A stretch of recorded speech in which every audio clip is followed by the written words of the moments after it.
Hi, welcome to another episode of Bringing Art to Life. I'm Lisa Berg, the Executive Director with the Hutchinson Center for the Arts. Today, I'm really pleased to have a group of guests with us that are all local artists from the Hutchinson area. They're with our upcoming exhibit called Sticks and Stones, and I'm happy to let them introduce themselves and talk a little bit about their work and some other activities that they do in the community. I'm Ellen Starr, and I'm kind of all over the board with my art. I do metal smithing, wood turning, all kinds of stuff. I have a long history of displaying at different places, combining all sorts of different techniques and elements. I'm Mary Jo Schimmelfennig. I'm from Glencoe. Even though I'm the oldest of the group, I'm the senior citizen, I'm the rookie as an artist. I didn't get interested, well, I always liked art, but I never started doing art until I took a class from Shanna Landis, which is also one of our show people for the exhibit, and it was called Creative Journey, and I just loved it because it really opened up my eyes to what I was missing in life. Right now I'm on a campaign to make senior citizens aware of the need for creativity in their life and how much it does for their quality of life. So then for the exhibit, what kind of artwork are you going to have on display? Well, I'm a cheap artist, a frugal artist. I want art to be available to everybody, so I use common everyday things like sticks and stones.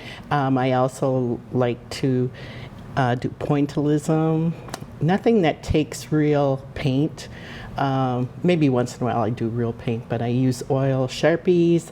I like to use old magazines and scraps of paper that I had made with shaving cream to do collage. I just love the outdoors. So her use of a little bit more non-traditional materials, how does that relate to how you work with materials? The complete opposite. Yeah, complete opposite. And that's kind of the fun thing about this group. We're so incredibly different in how we approach art. So I'm more of a traditional artist, actually more of a craftsman in a lot of ways is the way I look at myself. So I use a lot of traditional techniques like metal smithing or working with a lathe. Those are techniques that are kind of, anybody that does it does them, but there's just different variations, and trying to find ways of being creative with it to make it your own style. With the show Sticks and Stones, to me that was a lot of fun when we came up with that idea, because it was a chance for me to incorporate a couple different things that I work with, and again, we all love stones, and that's how we pulled it together. And so a lot of people were pulling them from nature. I'm actually using gemstones, which is a little bit different, and actually combining like river rock at the same time. So it's been a lot of fun to try and come up with different ways of incorporating it. So how's the process been?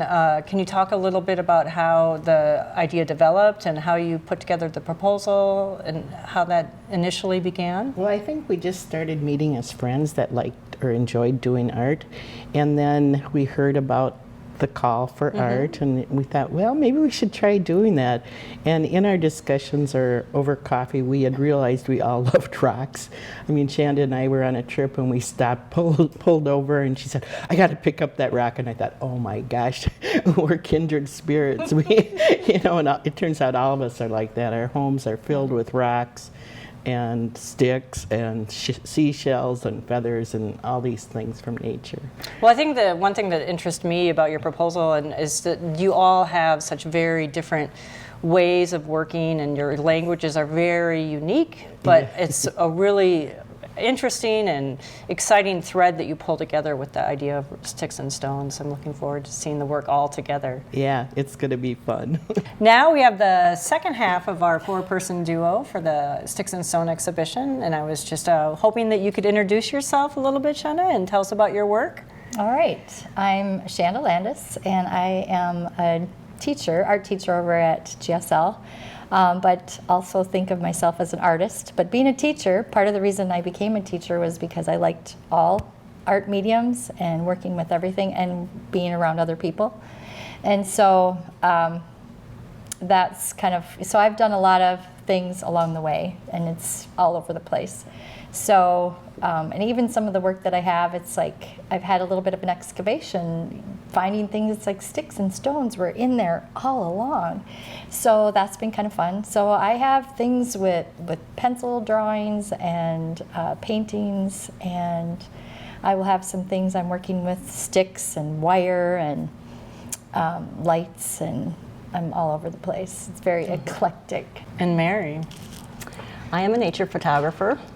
I've always loved all the arts, but I gravitated to photography when I picked up a camera as a teenager, and especially in my 20s when I picked up a big real camera, the SLR camera. I just got blown away by the quality of the images, and I've always been such an outdoor person. I grew up, my family was always going camping and outdoor activities every weekend, so I just loved the outdoors. And I loved the fact that I could take this camera with me now and capture some of these moments that were so special to me, you know, the sunsets and just the beauty all around me. So that's the direction I found myself heading. That's what I really got passionate about. Sure. And I guess people know me for my water reflections, especially. Yep. That's kind of my favorite subject matter. Just it's so changeable. It's it can be very abstract, very colorful. There's just so much variety there. It's just Yeah. amazing how much you can do with just water reflections. So, you know, that's not the only thing I play with, but that's my favorite thing. Yeah, and I want to circle back a little bit about how each of you maybe became more involved and interested in artists, or when you started to call yourself an artist. So you had mentioned you're a teacher. So is your academic background in arts education, or were you an artist that decided to make a living as an art teacher? Can you talk a little bit about your career path? Well, it was kind of a meandering path. I can picture, I was in the woods building forts and stepping stones across the creek. And as a child, I was an adventurer and gatherer, hunter-gatherer. And I was making art on the backs of cardboard boxes and whatever scraps of materials that my mom would find, and building things and digging in the dirt and making mud pies. So just very tactile, and all along, all through school, I was doing art and went the art path, but I didn't think I would be a teacher, but I was a graphic designer. I did some things on campus, and I chose art when I had realized that I just couldn't picture just being at a drafting table. So Mary, your path, did you go to school to study photography? Were you self-taught? How? I did get a degree in fine arts Okay. at Washington State University. Okay. When I was older, I went 2 years right out of high school in Madison, Wisconsin, where I grew up. Then I took a break, got married, did some other things, went back to school in my late 20s. Okay. And then I had the courage to say, I want to do what I really want to do. I want to get an art degree. I was kind of discouraged when I was younger. That wasn't practical. That wouldn't make money. Yeah. So I was trying to figure out, well, what do I want to do? I always wanted to be an artist.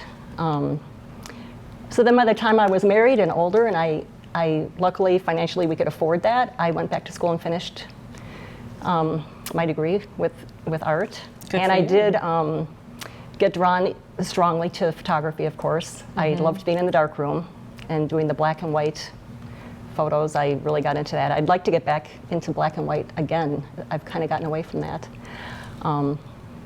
So yeah, I guess ever since I was a little kid, I've always been drawn to painting, drawing, Yeah. playing out in nature, all of it. What do you think, what kind of experience are you trying to present to the viewers? Like we said before, every kid picks up a rock or picks up a stick. It's like in everybody, I think, somewhere.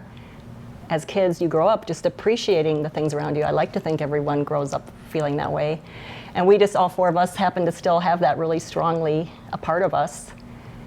And I think presenting that to the community in all our different forms, we do have a lot of Yeah. variety going on here.